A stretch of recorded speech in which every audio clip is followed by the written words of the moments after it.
क्या आप जानते हैं कि तारे का जन्म कैसे होता है और क्या आपको पता है कि एक तारा काम कैसे करता है?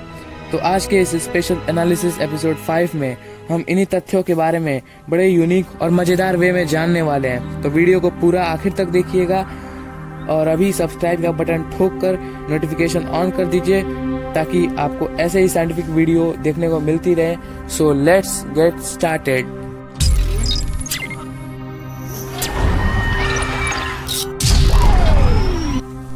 सबसे पहले हम देखेंगे कि तारा क्या होता है और कैसे काम करता है।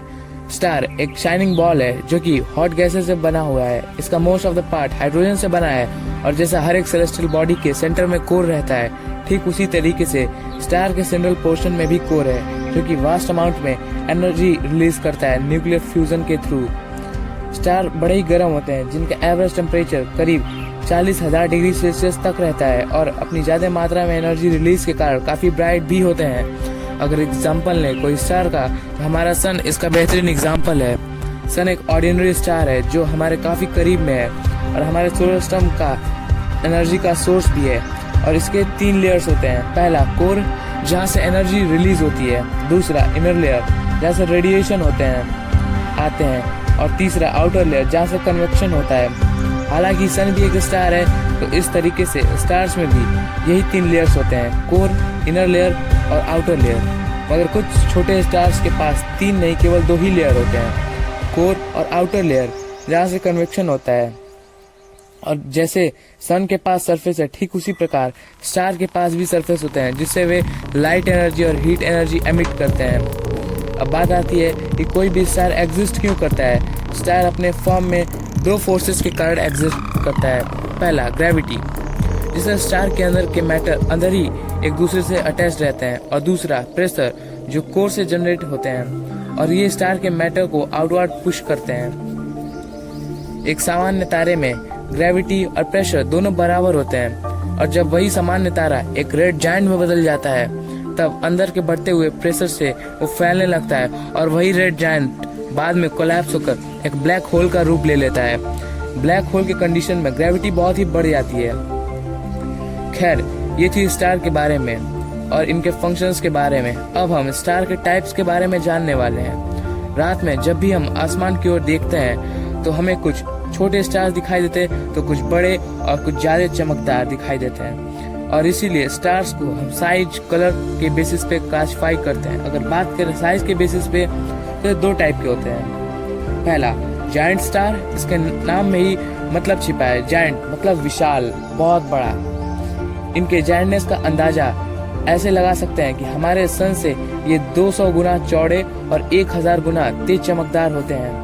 और यही जायंट स्टार जब फैलते फैलते और बड़े हो जाते हैं तो ये सुपर जायंट या फिर हाइपर जायंट का रूप ले लेते हैं, जो कि हमारे सन से 2000 गुना चौड़े और लाखों गुना तेज चमकते हैं। दूसरा ड्वार्फ स्टार, इनका भी अर्थ इनके नाम में ही छुपा हुआ है। ड्वार्फ यानी कि बौने या फिर छोटे।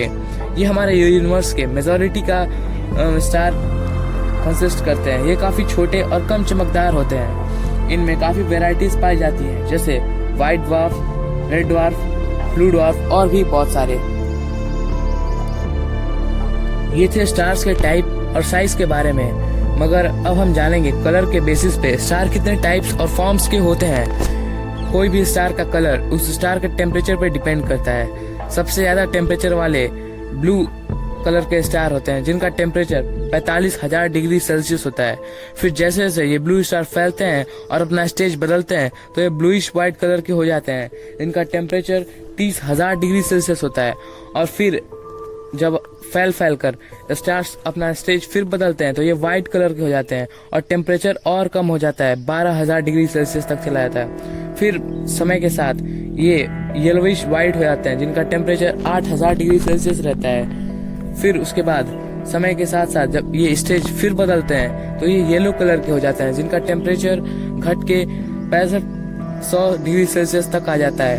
और फिर बाद में ये ऑरेंज स्टार बन जाते हैं, जो कि इस समय हमारे सन का स्टेज है। सन हमारे ऑरेंज स्टार के स्टेज पे चल रहा है जिसका टेम्परेचर 5000 डिग्री सेल्सियस है। और इस स्टेज के सारे स्टार्स का टेम्परेचर 5000 डिग्री सेल्सियस ही रहता है। और बाद में ये रेड कलर के हो जाते हैं, जिन्हें हम रेड जायंट के नाम से भी जनरली बुलाते हैं, और जिनका टेम्परेचर 35,000 डिग्री सेल्सियस रहता है और साइज काफी बड़ा हो जाता है। खैर, ये सब बातें स्टार्स के फंक्शनिंग और टाइप के बारे में थी, और अब हम आएंगे मेन मुद्दे पे, हाउ स्टार फॉर्म्स, तारे कैसे बनते हैं। ध्यान से सुनिएगा, काफी इंपॉर्टेंट है और हल्का फुल्का कॉम्प्लेक्स भी है। हमारे यूनिवर्स में कोई भी तारा यूं ही कहीं पे भी नहीं बन जाता। स्टार फॉर्मेशन के लिए एक स्पेशल रीजन चाहिए होता है, जिसे हम जनरली नेबुला कहते हैं। स्टार का फॉर्मेशन गैसेस और डस्ट से होता है। जब डेंस गैसेस, जिसमें हाइड्रोजन जनरली होता है, और डस्ट एक साथ मिलकर मॉलिक्यूलर क्लाउड बनाते हैं, फिर कुछ समय बाद ये molecular cloud force of gravity के कारण श्रिंक कर जाते हैं, यानी कि सिकुड़ जाते हैं, और इनके आसपास बहुत सारी गैसेस आ जाती हैं। फिर वही सिकुड़े हुए मॉलिक्यूलर क्लाउड एक हॉट डेंस कोर का फॉर्म एक रूप ले लेते हैं, और कोर के आसपास एक स्पिनिंग डिस्क बन जाता है, जो कि डिफरेंट मैटर्स का बना होता है। और समय के साथ जब कोर एकदम गर्म हो जाता है तो स्टार्ट होता है मेन प्रोसेस, जो कि हर एक स्टार का है, न्यूक्लियर फ्यूजन, जिससे कोर के अंदर से एनर्जी रिलीज होने लगती है, और जो कोर के आसपास डिस्क घूमते रहते हैं वो स्पेस में डिस्पर्स हो जाते हैं, और इस तरीके से एक तारे का जन्म होता है। और इस स्टार के फॉर्मेशन के प्रोसेस को होने में बिलियन ऑफ ईयर्स लग जाते हैं। तो इसी के साथ ये वीडियो खत्म हुई।